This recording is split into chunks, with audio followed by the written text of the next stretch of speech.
इसके बाद कुछ लिखा क्या? बताओ क्या लिखा? फसल बंद खरपतवार। ठीक, चलो 12 लिख लिया। अब लिखो बेटा विकल्पी खरपतवार। ये लिख लिया क्या? तो तुम तो कह रहे 12 ही लिखा भाई। विकल्पी और अविकल्पी भी लिख लिया। उसके बाद फसल बंद लिखा क्या? ठीक, चलो 13 नंबर पे लिखो अम्लीय भूमि के खरपतवार।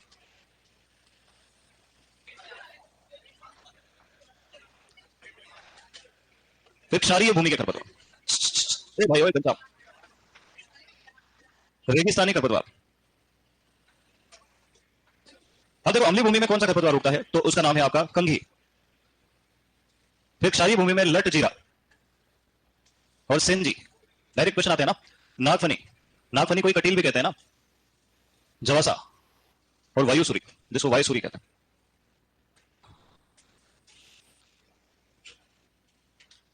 तो कौन से हो गए अपने अम्लीय भूमि का खरपतवार कंघी, क्षारीय भूमि का लट जीरा और सेंजी, है ना। फिर आता है आपका विकल्पी अविकल्पी फसल बंद, तो मैंने लिखवा दिया। अब तक क्षणिक खरपतवार,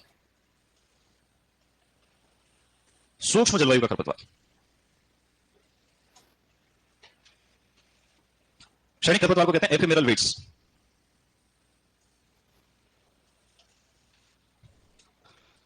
इसमें लिखो, पहले हेडिंग लिखो बेटा क्षणिक खरपतवार। लिखा? ऐसे लिखो, ऐसे खरपतवारों का जीवन चक्र बहुत छोटा होता है। ऐसे खरपतवारों का जीवन चक्र बहुत छोटा होता है। ऐसे क्षणिक खरपतवार में लिखना, बाकी तो लिख दिया ना मैंने। अभी लिख ही रहे हो अभी लिखो।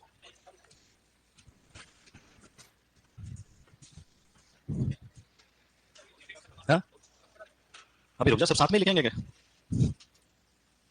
ऐसे खरपतवारों का जीवन चक्र बहुत छोटा होता है। उदाहरण में क्या लिखेंगे? जेंथियम स्ट्रोमेरियम, इसको कोकल बर कहते हैं। क्या कहते हैं बेटा?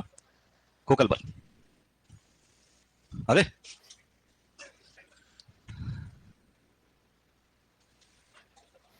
मतलब ऐसे खरपतवार जो 2 से 4 सप्ताह में ही अपना पूरा जीवन चक्र पूरा कर ले, उसको कहते हैं क्षणिक खरपतवार। मतलब एक ही बारिश होगी, ये उग भी जाएंगे, अंकुरन पुष्पन फलन बीज निर्माण सब करके मर भी जाए। मतलब इनको साल भर में केवल एक ही बारिश की आवश्यकता होती है, कहीं भी उग जाते हैं। फिर लिखो सूक्ष्म जलवायु का खरपतवार, वीड ऑफ माइक्रो क्लाइमेट। तो ऐसे खरपतवार कुछ विशेष परिस्थितियों में ही उग सकते हैं और अन्यत्र कहीं भी नहीं उगते। जैसे कांसनी हमेशा बरसीम की छांव में ही उग सकता है। तो बरसीम में कांसनी किसका उदाहरण है? सूक्ष्म जलवायु का खरपतवार, है ना। थ्योरी भी लिखोगे? लिख लो। ऐसे खरपतवार जो केवल विशेष स्थिति में ही उग सकते हैं। ऐसे खरपतवार जो केवल विशेष स्थिति में ही उग सकते हैं।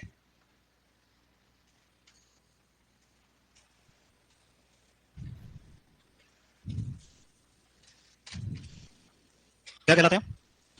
सूक्ष्म जलवायु के खरपतवार। उदाहरण बरसीम में कांसनी। लिखा बेटा? नहीं लिखा? फिर अगला देखो विदेशी खरपतवार। कौन सा नंबर आ गया अपना? 18। विदेशी खरपतवार को हम क्या लिखते हैं? एक्सोटिक वीड या एलियन वीड भी लिखते हैं। ऐसे खरपतवार जो विदेशों से भारत में आए, जैसे सबसे पहला कौन आया बेटा? लेंटाना, है ना। यूएसए से भारत में आया, है ना। वास्तविक स्थान मैक्सिको। सर्वप्रथम कर्नाटक सरकार ने खरपतवार घोषित किया। अच्छा कोई पूछे लेंटाना कैमरा को भारत में किस रूप में लाया गया था? सजावटी पौधे के रूप में। कोई आपसे पूछे मनुष्य के द्वारा लाया गया खरपतवार कौन सा है? Lantana camara. ये एक ऐसा खरपतवार है जिसका सर्वप्रथम जैविक नियंत्रण में किया गया। ये अपन जैविक नियंत्रण में पढ़ेंगे, है ना। ये बहुवर्षीय झाड़ी है। ये जब ज्यादा बड़ा हो जाता है तो कास्टी हो जाता है, मतलब इसमें लकड़ी बन जाती है। बकरियां इसकी पत्तियां बिल्कुल भी नहीं खाती। इसमें रंग बिरंगे फूल आते हैं। दूसरा है जलकुंभी। भारत में एक वायसराय था वॉरेन हेस्टिंग, नाम सुना तुमने कभी? उसकी वाइफ 1810 में गई मैक्सिको।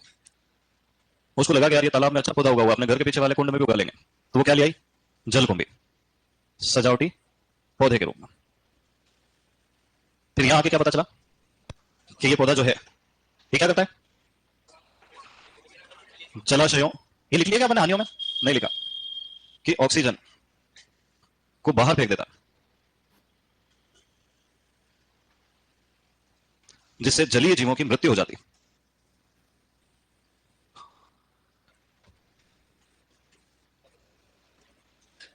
है ना। जैसे बंगाल का आतंक, अंग्रेजी में कहते हैं टेरर ऑफ बंगाल। ममता बनर्जी मत आंसर लगा क्या था नाम। और क्या कहते हैं, मछुआरों का खरपतवार।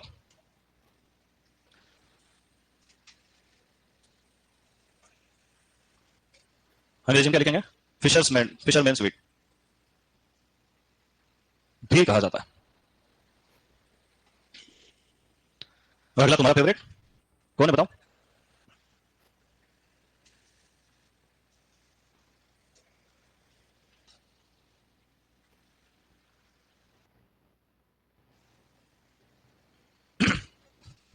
गाजर घास।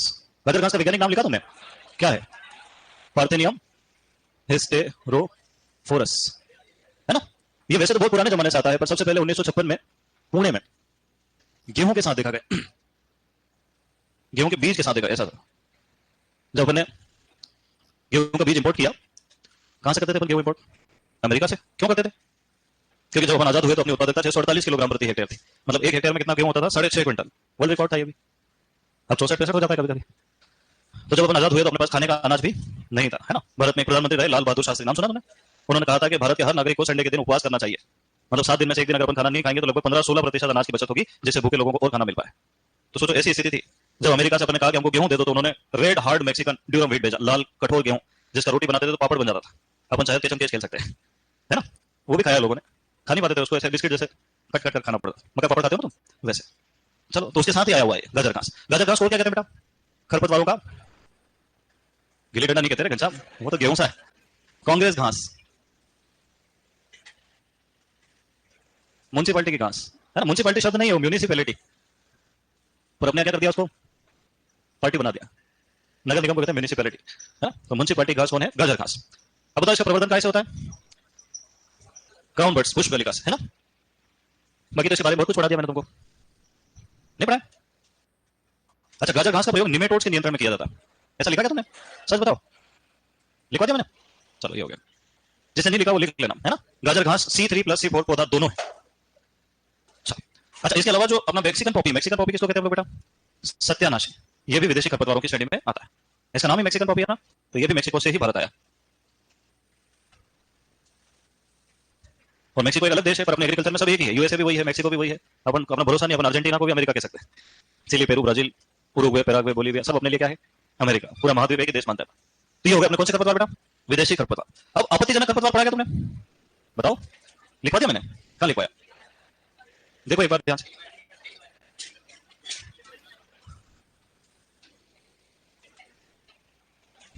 चलो नहीं लिखा, लिखो फटाफट। आपत्तिजनक खरपतवार, इसको कहते हैं objectionable weed, objection my lord. ऐसे खरपतवार जो एक बार अगर फसल के साथ मिल जाए तो उनको बीजों से अलग करना भी बहुत मुश्किल है ना। ये ज्यादातर या तो सीड मिमिक्री दर्शाते हैं, या तो बहुत छोटे बीज होते हैं जो अलग होते ही नहीं। ऐसे खरपतवारों का एक बीज भी फसल के बीजों के साथ नहीं होना चाहिए। जैसे मान लो अपन ने हिरणकुरी भेजा अमेरिका, एक जहाज भर के, वो उसको चेक करेंगे। गेहूं भेजा अपन ने और उसमें हिरणकुरी का एक भी बीज निकला तो उसको वापस भेज देंगे जहाज को, बोले तुम्हारा रखो, है ना। तो ऐसे खरपतवार जिनका एक बीज भी फसल के बीजों के साथ नहीं होना चाहिए, लिखो ऐसा। ऐसा खरपतवार जिनका एक बीज भी फसल के बीजों के साथ नहीं होना चाहिए। ये बुक दे दो बेटा एक बार। ये पढ़ते हो कि तुम खाली ऐसे ही लेके रख लिया तुमने इसको, काम में आती है, सच बताओ। एक बार बुक पढ़ते हो, एक बार नोट्स पढ़ते हो।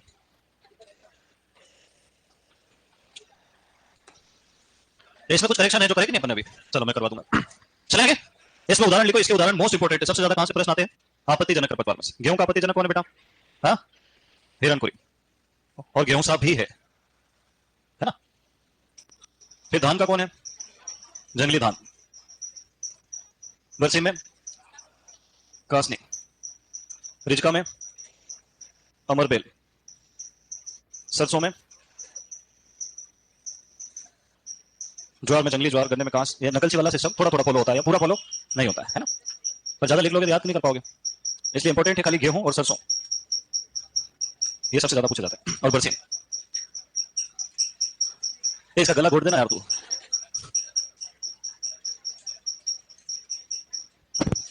लिख लो 20 हो जाएंगे। फिर पहले लिखो कृषित क्षेत्रों के खरपतवार।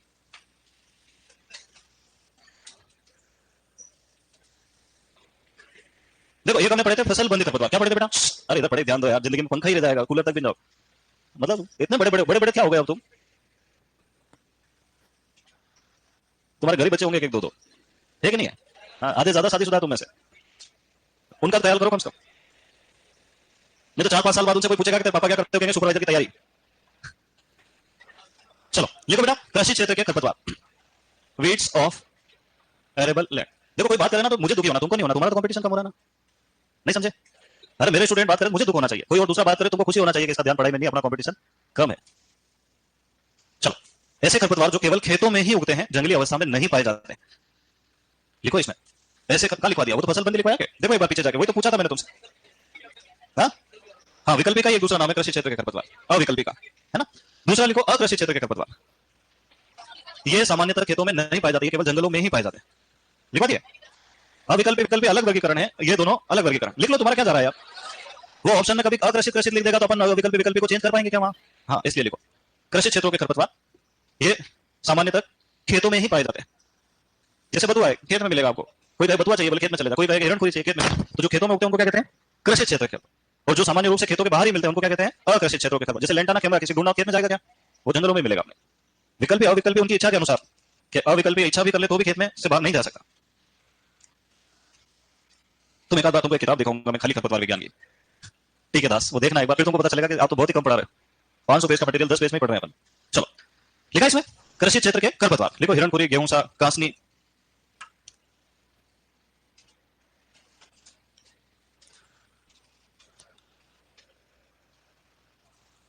फिर लिखो अकृषि क्षेत्रों के खरपतवार, ये सामान्य रूप से खेतों के बाहर उगकर मृदा के मूल्य को कम करते हैं, है ना? कहाँ उगेंगे? खेत के बाहर जो खाली जगह रहती है ना, वहां। जरबेरी, ये सामान्यतः खेतों के बाहर उगकर मृदा के मूल्य को कम करते हैं, जैसे जरबेरी, लेंटाना। और क्या होता है बाहर? आक, धतूरा, बेशरम, है ना? लिखो जरबेरी, लेंटाना, आक, धतूरा, बेशरम। कई बार तो सड़कों किनारे इतने भयंकर उग जाते हैं कि गाड़ियों को स्क्रैच मारते रहते हैं, नहीं देखा तुमने कभी? जहाँ गांव प्रधानमंत्री ग्राम सड़क योजना रहती है ना, उसके साइड में उग जाते हैं, तो फिर वहां जहाँ ओवरटेक करने की जगह नहीं बचती है। हाँ, गजर घास तो नॉर्मली दोनों जगह उग रहा है, वो मान ही नहीं रहा, तो हम घुसते तो जा रहा है, इसलिए। ठीक है, क्या आएगा इसमें? जरबेरी, लेंटाना, ये बहुवर्षीय होते हैं ज्यादातर ना, आक, धतूरा, बेशरम। अच्छा एक बात मैं बताऊं तुमको, कल वो मैंने लिखवाया तुमको एक बीजपत्री, द्विबीजपत्री, है ना? उसमें कुछ बच्चों को कंफ्यूजन है, और किस बच्चों को कंफ्यूजन है? जिसको मैंने पहले पढ़ा रखा है ना? उसमें कहना है सर आपने जलकुंभी को पहले वहां लिखाया था, अब यहां लिखवा दिया। देखो बेटा, जलकुंभी जो एक खरपतवार है वो चौड़ी पत्तियां रखता है, कैसे रखता है? और एक बीजपत्री। अब मैं कहूं कि चौड़ी पत्ती वाले सभी खरपतवार द्विबीजपत्री होते हैं, किंतु जलकुंभी अपवाद है, इसलिए कैसा है? एक बीज। अच्छा, इसका उल्टा भी तो कह सकता हूं कि सभी एक बीजपत्री खरपतवार सकरी पत्ती वाले होते हैं, किंतु ये अपवाद है चौड़ी पत्ती। तो दोनों जगह इसके गुण में कोई परिवर्तन आ रहा है क्या? तो जो मैंने लिखवाया उसको 2 बार और ध्यान से पढ़ना, है ना? अपन चाहे तो इसको एक बीजपत्री में जाके अपवाद लिख दे, चौड़ी पत्ती कर दे, अपन चाहे तो इसको सकरी पत्ती में अपवाद कर दे, एक बीजपत्री लेके चौड़ी पत्ती वाला एक बीज। ठीक है, दोनों जगह इसके गुणों में कोई परिवर्तन नहीं आ रहा है। तो मैंने इस बार अपवाद शब्द का प्रयोग नहीं किया, क्योंकि जब भी एग्जाम में क्वेश्चन आता है, कभी ऐसा पूछा है कि चौड़ी पत्ती वालों का अपवाद कौन है? नहीं पूछा है। वो तो पूछा है कि एक बीजपत्री चौड़ी पत्ती वाला कौन है, कल लिखवाया ना? बोले कल का कल भूल जाते हैं हम, आपने कहा कि आज का काम आज ही कर दो, तो हम जिस दिन पढ़ाते उसी दिन भूल जाते, दूसरे दिन तक कर्जा लेके उल्टा ही सोचते। चलो चले आगे। अब एक परिभाषा, फाउलिंग फसलें, लिखो।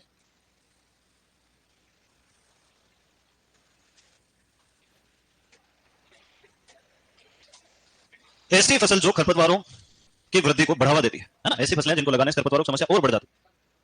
ऐसी फसलें जो खरपतवारों की वृद्धि को बढ़ावा, जब तुम्हारा हाथ दुखने लग जाए बता देना ना, हाँ ब्रेक ले लेंगे अपन। ऐसी फसलें जो खरपतवारों की वृद्धि को बढ़ावा देती है। वो ये कह रहा सर आपने कंफ्यूज कर दिया, मैं यही काम करता हूं बेटा। ऐसी फसलें जो खरपतवारों की वृद्धि को बढ़ावा देती है, उदाहरण सीधी बुआई वाला धान,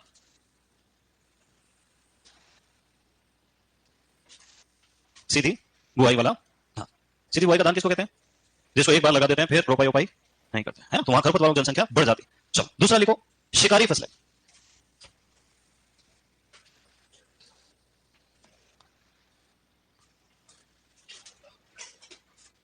इसको कहते हैं प्रे और स्मूथर क्रॉप।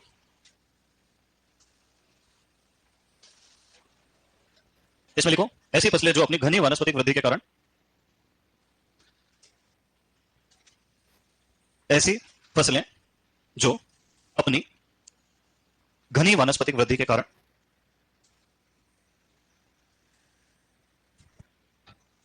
भौतिक रूप से प्रतियोगिता करके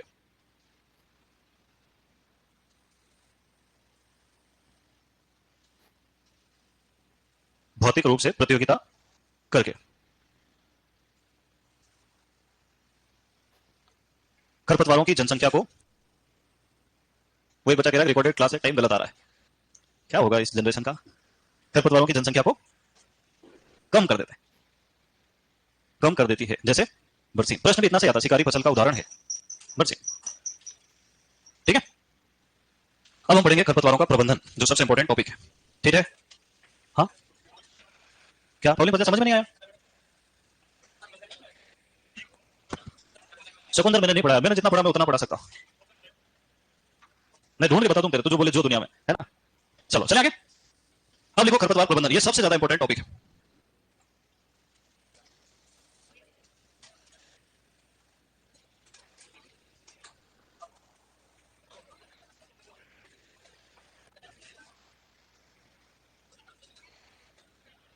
बेटा यार लिखना है ना, बात नहीं करना है।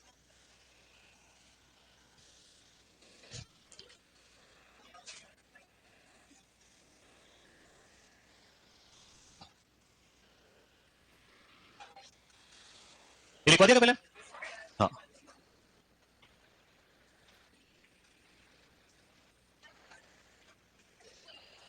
इसको समेकित या समन्वित या एकीकृत भी कहते हैं ना।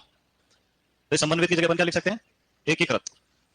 या क्या लिख सकते हैं? समेकित खरपतवार नियंत्रण। बस तक क्या आई थी जल्दी, अभी तो उठा है।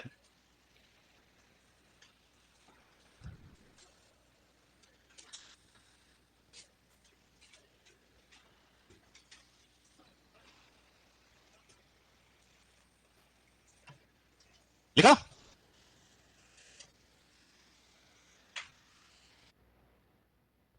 एक होता है भौतिक नियंत्रण, और इसी को हम यांत्रिक के साथ पढ़ेंगे। फिर दूसरा होता है कृषित नियंत्रण, तीसरा होता है रासायनिक नियंत्रण, और चौथा होता है जैविक नियंत्रण।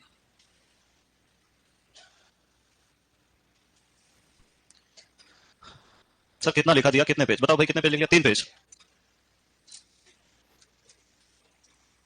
आज तो बहुत स्पीड में चल रहा है तू, है? आज सिर्फ लिखा ही है बस। अरे उसका प्रश्न आया हुआ है ना 2023-24 वाले पेपर में, हाँ नागपनी वाला। तो फिर मान लो एक बार हो गया तो मैं तो इस चक्कर में दे जाता हूँ कि वो जो परागण में पढ़ाते हैं कि चीटी परागण, हाथी परागण, तो ऐसे जलोदित मरुदित नहीं पढ़ाते।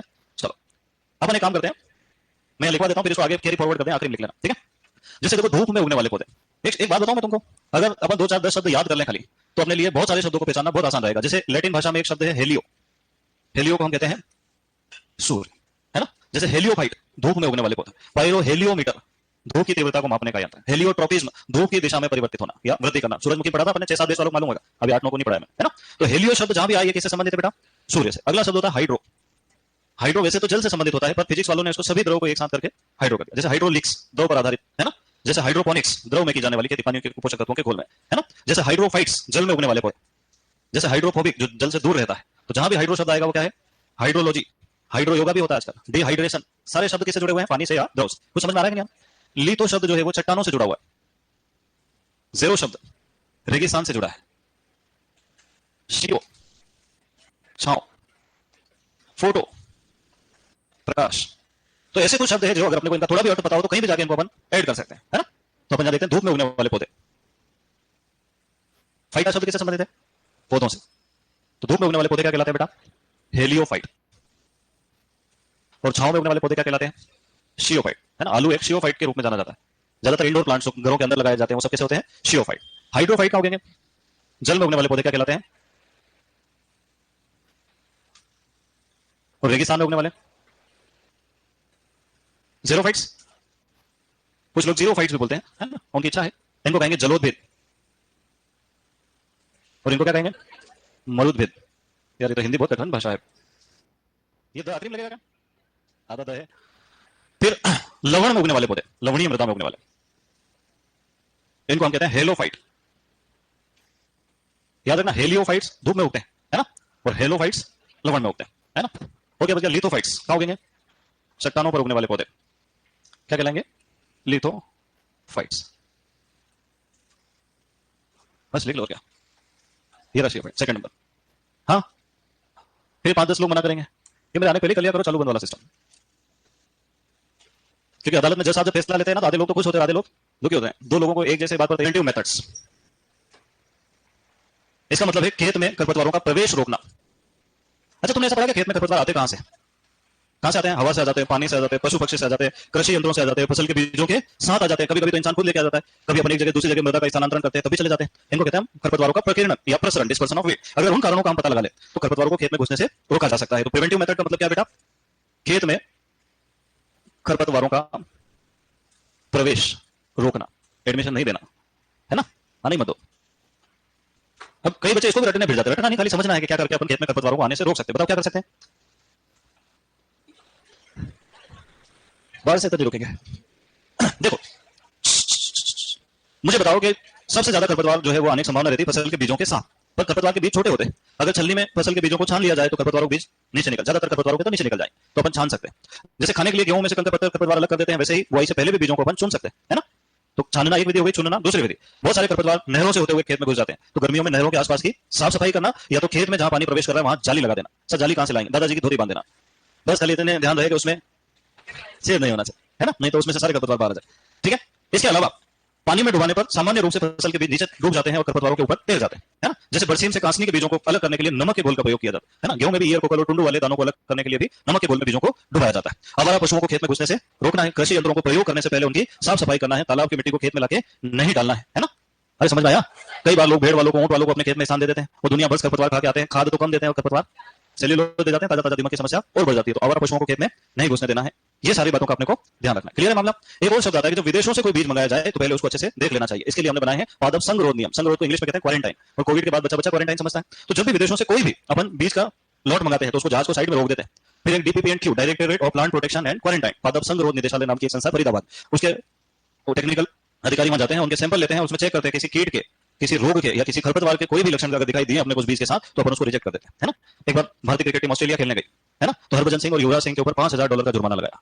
तो बीसीसीआई वालों ने पूछा क्यों भाई हमारे खिलाड़ी खेलने आए, उतरते ही जुर्माना एयरपोर्ट पे? बोले इनके जूतों में मिट्टी लगी हुई है। तो अपने भारत में तो भड़क गए लोग, अरे मिट्टी तो हमारी माँ है, भारत की मिट्टी तुम्हारे देश में नहीं जाना। फिर वहां एक्सप्लेन किया, एग्रीकल्चर डिपार्टमेंट ने जुर्माना लगाया कि इसके अंदर किसी खरपतवार के बीज हो सकते हैं, किसी कीट के अंडे हो सकते हैं, किसी रोग कारक फफूंद हो सकती है। अगर हमारे देश में पहले नहीं थी और बात गई तो ये तो कोहराम मचा देगी। क्योंकि अगर एक जगह पे कोई चीज प्राकृतिक रूप से पाई जाती है तो उसके प्राकृतिक शत्रु भी उपलब्ध रहते हैं, है ना? फूड चेन डेवलप होती है इकोलॉजी में, तो उसको मारने, उसको नियंत्रित करने वाले भी रहते हैं। इसी चीज को किसी दूसरी जगह ले गए, वहां उसका कोई भी दुश्मन, तो फिर उसकी जनसंख्या बहुत तेजी से बढ़ी। जैसे जापान में एक आइलैंड है, उसका नाम है रेबिट आइलैंड। क्या नाम है? वहां पे खरगोशों का राज है। किसका राज है? वहां जो लोग रहते थे ऐसे शो के लिए दूसरे देश से खरगोश ले गए। अब जंगलों में खरगोश रहेंगे तो लोमड़ी भी रहेगी, शेर भी रहेंगे, चीते भी रहेंगे, कुत्ते भी रहेंगे, खरगोश बिल्लियां भी रहेगी, खरगोश नियंत्रित रहते हैं। पर वहां वो आइलैंड था, वहां पर उनका कोई प्राकृतिक दुश्मन, अब वो कब 2 से 4, 4 से 40, 40 से 400 और 400 से 40,000 हो गए पता ही नहीं चला। तब वहां खरगोश ही रहते। सरकार ने को प्रयास किया, बिल्लियां छोड़ी तो उन्होंने 1 आध साल तो खरगोश खाया, कौन रोज रोज दाल खाता है? तो बिल्लियों ने खरगोश खाना बंद कर दिए। फिर गोलियों से मारे तो पता चला कि गोलियों का खर्चा ज्यादा हो रहा है, इनकी जनसंख्या और तेजी से बढ़ रही। तो फिर उसको टूरिस्ट प्लेस बना दिया। क्या बना दिया? क्या आओ घूमो, खरगोशों को खाना खिलाओ, पैसा खर्चा करो और वापस चले जाओ। ठीक है। तो एक समस्या दूसरे देश में जाके कितना बड़ा हो सकती है, गाजर घास ने सिखाया हमको, है ना? कितना बीज आ गया होगा गाजर घास। अब देखो, हर मुझे 1 किलोमीटर का इलाका भारत में बता दो जहाँ गाजर घास नहीं पाई जाती। जैसलमेर में नहीं होगी क्योंकि वहां पानी नहीं और कुछ भी नहीं, और जहां पौधे हैं वहां गाजर घास। यहाँ से अपन रूम पे जाते हैं उसके बीच मिल जाएंगे बहुत सारे। तो प्रिवेंटिव मेथड्स में लिखूंगा और तुम भी मेरे साथ साथ लिखोगे, समझा दिया मैंने पूरा, है ना? बीजों को बुआई से पहले क्या हो गया? अच्छा टीवी बंद हो गई, डिजिटल जनरेशन टीवी बंद हो गई। ये कैसे बंद हो गई?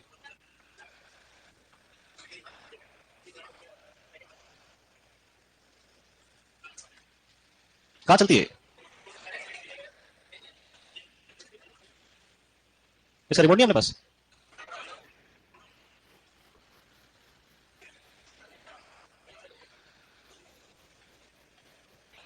नहीं आएगा? उनको बुला ला यार।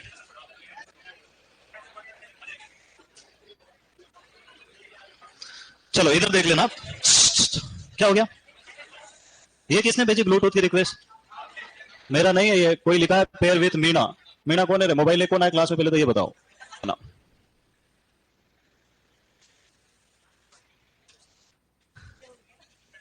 कृषि यंत्रों के प्रयोग से पहले उनकी सफाई करना,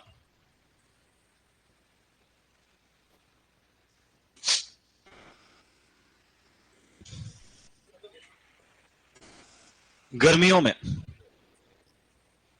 नहरों के आसपास के पौधों को नष्ट करना,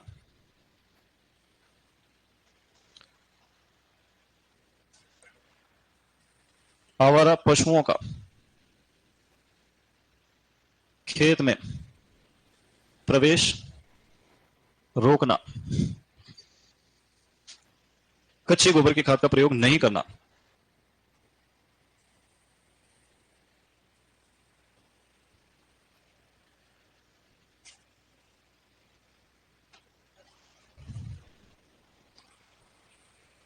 पादप संगरोध नियमों का पालन करना।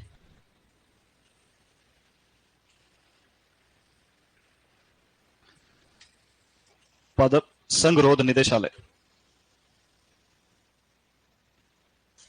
DPP&Q कहां है सीधे बेटा? फरीदाबाद, हरियाणा।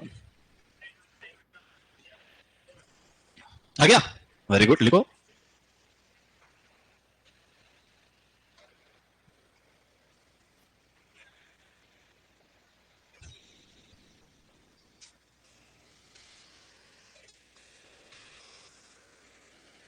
Wheat control.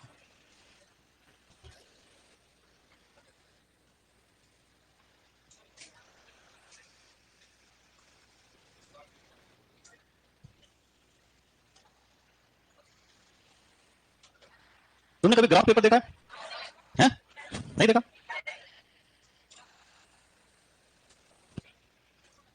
अब ये जो लाइन है इसका नाम है ETL। क्या नाम है बेटा? अंग्रेजी में कहते हैं इकोनॉमिक थ्रेशोल्ड लेवल, आर्थिक दहलीज स्थल। बोले सर समझ में नहीं आया। अभी समझाया कहां मैंने? बोले अंग्रेजी बोल दिया, हमारा खेल खत्म हो गया मामला।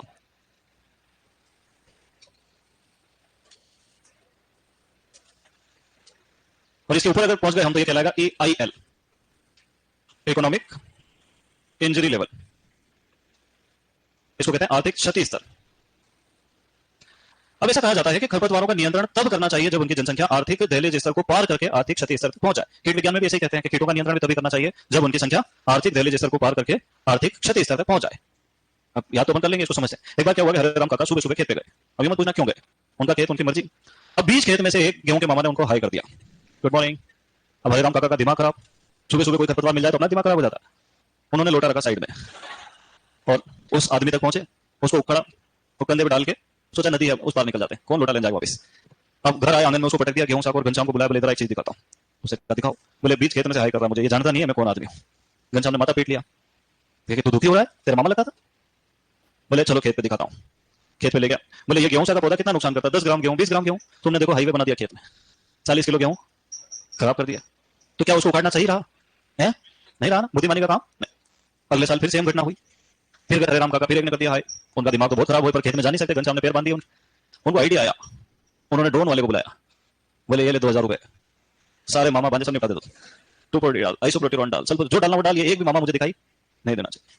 छिड़काव करा, फिर घनश्याम को फोन लगाया, बोले बेटे इस बार एक भी गेहूं नहीं गूंदा है मैंने। बोले कैसे? बोले मैंने ड्रोन वाले को 2000 दे दिया, उसने फिर कोपड़ा। अरे काका वो 50 ग्राम गेहूं नुकसान कर भी दे तो 1 रुपए का आपने कितने लगा दिए? समझदारी काम किया क्या? मतलब हरे राम काका आदमी ऐसे ही है कि वो उनके अंदर जोश और जुनून तो बहुत है पर बुद्धि शून्य है, सुपरवाइजर वालों की तरह। सीधे घर से उठ के आते चलो सुपरवाइजर बनेंगे। अरे भाई ऐसे थोड़ी बनेंगे, अभी भी 11-12 बेच बनेंगे और एडमिशन आ रहे हैं, 90 दिन का कोर्स लॉन्च। अच्छा 12वीं में पढ़ लेते हैं और जेईटी सीईटी तैयारी बीच में छोड़ के घर चले जाते। बोले क्यों? बोले मैं तो नहीं करूं जेईटी। बोले क्यों? सुपरवाइजर ही बन जाओ। अरे तुम्हारे मौसा जी जेईटी करे हुए नहीं बन पाए, छोड़े हुए तो कैसे कोशिश करे। वो प्रेशर बनते हैं 2-4 दिन के घर में, बिल्कुल ऐसी स्थिति आ जाती है कहानी सुनाने जैसी कि एक गरीब बालक था, मतलब हो, और अगर इनसे कम आ रहे हैं तो फिर ये सोचो कि कहीं ना कहीं मामला, और हो भी गया तो जानना है कि काम में आएगी। अगर तुमको कुछ काम करना है और उसके बीच में कोई इफ या बट आया तो खेल ठीक है ना, पर वो आदमी जब घर के सामने गाली देना शुरू करे, उड़ा दो। चलो लिखो,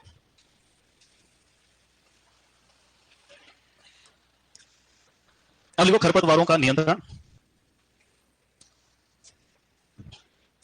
खरपतवारों का नियंत्रण तब किया जाता है जब उनकी जनसंख्या, इसमें लिखना है नियंत्रण में, खरपतवारों का नियंत्रण तब किया जाता है जब उनकी जनसंख्या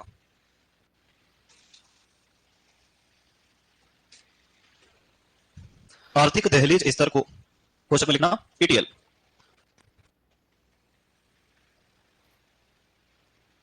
आर्थिक दहलीज स्तर कोष्टक में क्या लिखा? ETL को पार करके आर्थिक क्षति स्तर,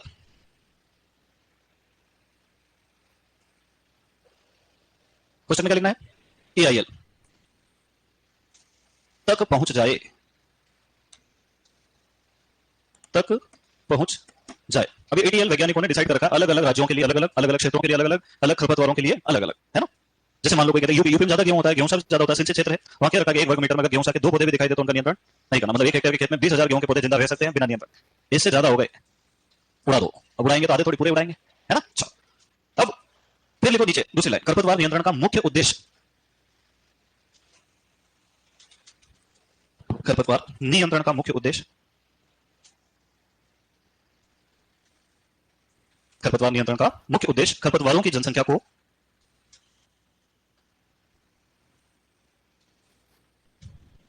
ATL से नीचे रखना है, मतलब पूरी तरह से समाप्त नहीं करना है ना।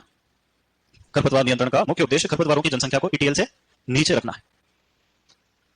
चलिए आगे, अब नियंत्रण के प्रकार अपन पढ़ेंगे। सबसे पहला कौन सा होता है बेटा? भौतिक नियंत्रण, और इसी के साथ अपन कौन सा ऐड करेंगे? यांत्रिक नियंत्रण। भौतिक को अंग्रेजी में क्या कहेंगे? फिजिकल, और यांत्रिक को क्या कहेंगे? मैकेनिकल।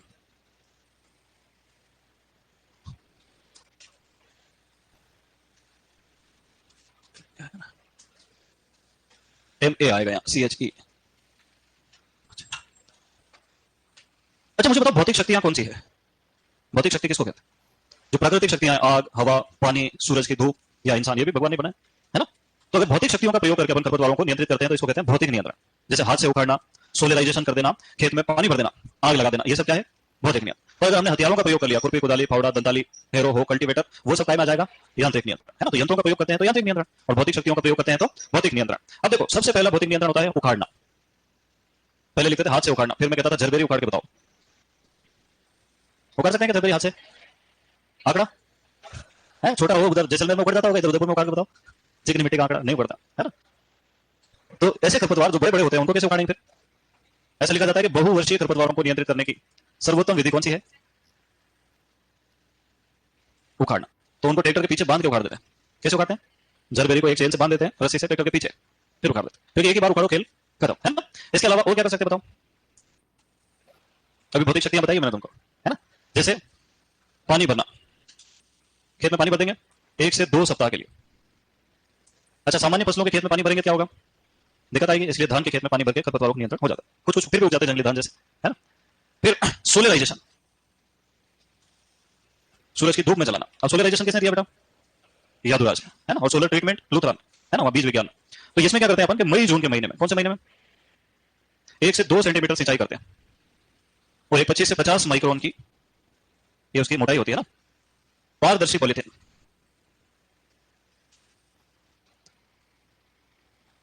खेत में ढक देते हैं। ऐसे क्या होता है? खेत का तापमान पहुंच जाता है 50 से 60 डिग्री सेल्सियस, है ना। ऐसा कहते हैं 5 से 10 डिग्री सेल्सियस तक बढ़ जाता है, मतलब जितना वातावरण का तापमान है उससे 5-10 डिग्री बढ़ जाता है। इससे क्या होता है? सभी खरपतवारों बीजों की खिचड़ी बन जाती है। पर मोथा और सेंजी का नियंत्रण नहीं होता है, वो फिर हंसते हा। तो प्रश्न आता है कि सोलराइजेशन से किसका नियंत्रण नहीं होता है? मोथा एवं सेंजी का नियंत्रण नहीं होता।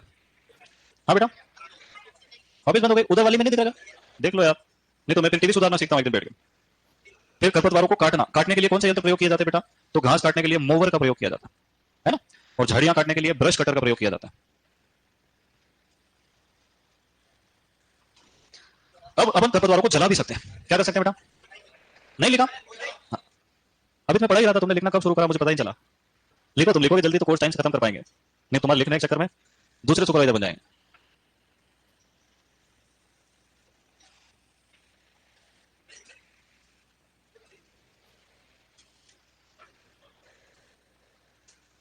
एक कह रहा है सर फिर सोलराइजेशन से सॉइल में रहने वाले माइक्रो ऑर्गेनिज्म को भी नुकसान होता है। हाँ होता है, फिर बढ़ जाते हैं वो तो क्या है। देखो बेटा, जब अपन दोनों बंद हो गई, जाओ एक आदमी सर को बुला के लाओ, जब तक ये चालू नहीं होगी तब तक अपन नहीं पढ़ेंगे ना। बुलाओ जल्दी। पहले एक ही बोर्ड था, पूरी क्लास बैठ के इस बोर्ड में लिखती थी। फिर सबने सोचा बच्चों को थोड़ी सुविधा कर देते, टीवी लगा देते। अब बच्चे टीवियों पर आश्रित थे। वो बेचारा वो तो वहां से देखे यहाँ लिख लेता है, वो कितना अच्छा आदमी है।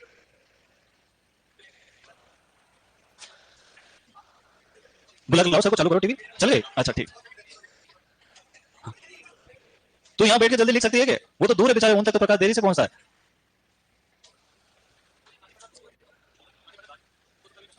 नहीं, बूस्टनिंग अलग चीज। बूस्टनिंग में देसी हल से खरपतवार नहीं आता, वो मैकेनिकल मेथड है। हाँ 25 से 50 माइक्रोन। घास काटने का यंत्र क्या कहलाता है?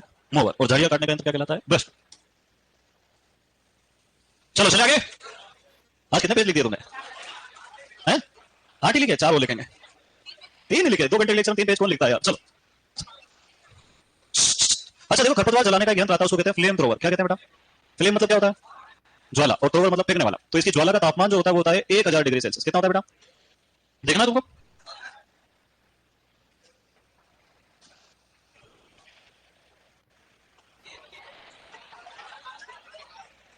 बेटा ऐसे करोगे तो मैं 8 और 9 पेज को वापस फ्री करवा दूंगा और कह दूंगा कि इनकी व्यवस्था बाद में शुरू करेंगे, क्योंकि 5-6 वालों बताओ और क्या करना है?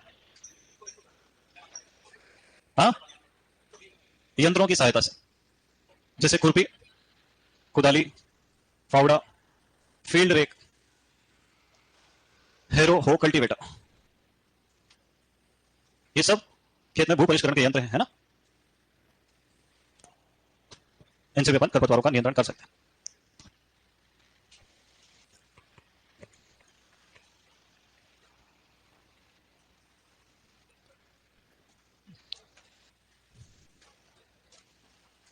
ठीक है, झड़बेरी काहे से काटते हैं? कुल्हाड़ी से काट देते हैं, है ना? ब्रश कटर से तो काटते हैं। अब ये हो गया अपना कौन सा नियंत्रण बेटा? भौतिक नियंत्रण। अब हम पढ़ेंगे कृषित नियंत्रण। कौन सा पढ़ेंगे? ये लिखा कि नहीं पहले बताओ। देखो बेटा एक बात बताऊं, ये इलेक्ट्रॉनिक सिस्टम है ना? अपने में से कोई भी नहीं चाहता कि ये बंद हो जाए, फिर भी अगर ये बंद हो रही है तो ये टेक्निकल मिस्टेक। इसमें किसी से भी शिकायत नहीं करना, इसमें सिर्फ जानकारी देना है सर ये बार बार बंद हो रही है। ये थोड़ी कहते अरे यार ये क्या हो रहा है, कुछ नहीं हो रहा भाई, टेक्निकल मिस्टेक। अब ये टीवी निकलवा दूं मैं, सुधरवाने भिजवा दूं, 4 दिन तक नहीं आएगी, तो 4 दिन तक नहीं पढ़ोगे क्या? पढ़ोगे ना? हाँ, तो ऐसी शिकायत नहीं करना कभी। इस दुनिया में कहीं भी इतनी लंबी एचडीएमआई केबल का प्रयोग जो है बहुत मुश्किल से होता है। अपने बाहर से मंगवाई है सब, है ना? एचडीएमआई की स्टैंडर्ड लेंथ 1 मीटर, इससे ज्यादा डिजिटल सिग्नल भेजना एचडी में मुश्किल है, फिर भी अपने मंगवाई कि वहां की टीवी भी चले, वहां की चले, उसके बाद की भी चले। तो ये सब तुम्हारे लिए किया गया है। चलो चले आगे। अब देखो कृषि नियंत्रण। अच्छा देखो एक बात बताओ मुझे, इस कृषि नियंत्रण को वैसे तो क्या लिखना चाहिए? एग्रोनॉमिक कंट्रोल, है ना? पर जनरली क्या लिख देते हैं हम? Cultural control. अब वो जब गूगल से ट्रांसलेट करता है तो इस कल्चरल को लिख देता है सांस्कृतिक नियंत्रण, और अपने दिमाग का दही हो जाता है कि ये और कौन सा नियंत्रण है। तो मैं बता देता हूं कि अगर सांस्कृतिक लिखा है तो उसमें कंफ्यूज नहीं होता। क्या समझना है कि सामने वाले ने अभी ठीक से एग्रोनॉमी पढ़ा नहीं, फिर भी पेपर बना रहा है, उसकी किस्मत है, क्योंकि भारत सरकार ने बहुत सारी व्यवस्था कर रखी है ऐसी, है ना? चलो, अब एग्रोनॉमिक कंट्रोल का मतलब क्या है? कृषि क्रियाओं में थोड़ा बहुत परिवर्तन करके जब हम खरपतवारों को नियंत्रित करते हैं तब इसको हम क्या कहते हैं बेटा? कृषि नियंत्रण। आपने को ध्यान रखना है कि अगर खरपतवार नियंत्रण में सुविधा भी हो रही है तो भी नियंत्रण है। नहीं समझे? जैसे कतारों में बुआई करने से क्या खरपतवार नहीं उगेंगे? उगेंगे, पर उनको नियंत्रित करना आसान है, तो उसको भी क्या माना जाता है? कृषि नियंत्रण माना जाता है ना? चलो, अब कृषि क्रियाओं में कैसे अपन कर सकते हैं? देखो, ग्रीष्मकालीन गहरी जुताई, इससे क्या फायदा होता है बेटा? इससे कीट, रोग एवं खरपतवार तीनों का नियंत्रण होता है। हाँ। दूसरा, बुआई की विधि एवं समय में परिवर्तन। अगर हमने कतारों में बुआई की है तो खरपतवारों को नियंत्रित करना आसान रहेगा। जैसे कपास को खरपतवारों से बचाने के लिए मई में उगा देते हैं, जुलाई का इंतजार नहीं करते हैं, है ना? इससे क्या होता है कि कपास में खरपतवार नियंत्रण की जो क्रांतिक अवस्था, एक शब्द आता है खरपतवार नियंत्रण की क्रांतिक अवस्था, वो अवस्था जब तक खरपतवारों को नियंत्रित करना आवश्यक रहता है, उस अवधि में अगर खरपतवार नियंत्रण नहीं करेंगे तो ज्यादा नुकसान पहुंचाए। जैसे मान लो कोई फसल 3 महीने की है तो पहला 1 महीना सबसे ज्यादा क्रिटिकल माना जाता है। जैसे मान लो छोटे बच्चों को ज्यादा ध्यान रखना पड़ता है, ऐसे छोटी फसलों का भी ज्यादा ध्यान रखना। फिर वो एक उम्र के बाद खरपतवारों से खुद ही भिड़ लेती है, कोई ज्यादा नुकसान नहीं होता है। तो कपास में खरपतवार नियंत्रण की क्रांतिक अवस्था आती है 40 दिन, मतलब खरपतवार उगने के पहले अगर कपास का पौधा 40 दिन का हो गया तो फिर कोई समस्या नहीं है, है ना? जैसे गेहूं में 15 से 45 दिन, मुख्य 15 से 30 दिन, 45 तक भी करोगे तो ज्यादा उपज होती है ना? तो शुरुआती 1.5 महीने में नियंत्रण करना, फिर भले छोड़ देना, उग जा, भले कोई दिक्कत नहीं, गेहूं सा उग जा, मामा उग जा, फूफा जी उग जा, कोई फर्क नहीं। तो खरपतवारों की बुआई की विधि कौन सी होना चाहिए? कतारों में बुआई। और समय में परिवर्तन क्या करेंगे अपन? समय से पहले बुआई किसमें करते हैं बेटा? कपास में। मई में बुआई कर देते हैं, 15-20 मई को कपास लगा देते हैं, है ना? ऐसे खरपतवारों से होने वाली समस्या कम हो जाती है। सिंचाई की विधि, कौन सी विधि का प्रयोग करना चाहिए बताओ? बूंद बूंद सिंचाई। इससे प्रभावी रूप से खरपतवार नियंत्रण होता है, क्योंकि ये केवल पौधों के जड़ क्षेत्र में पानी देती है, बाकी का क्षेत्र सूखा रह जाता है। शिकारी फसल का प्रयोग करना, कौन सी शिकारी फसल? अभी तो लिखा मैंने, वो भी कृषि नियंत्रण में आएगा।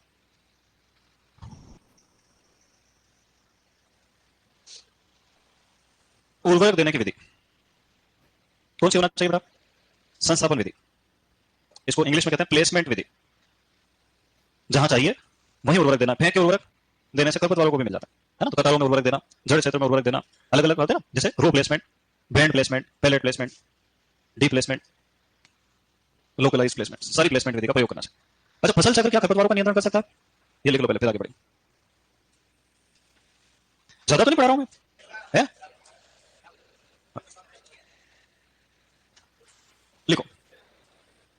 फसल चक्र द्वारा।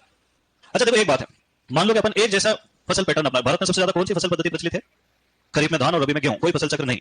खरीफ में, रबी में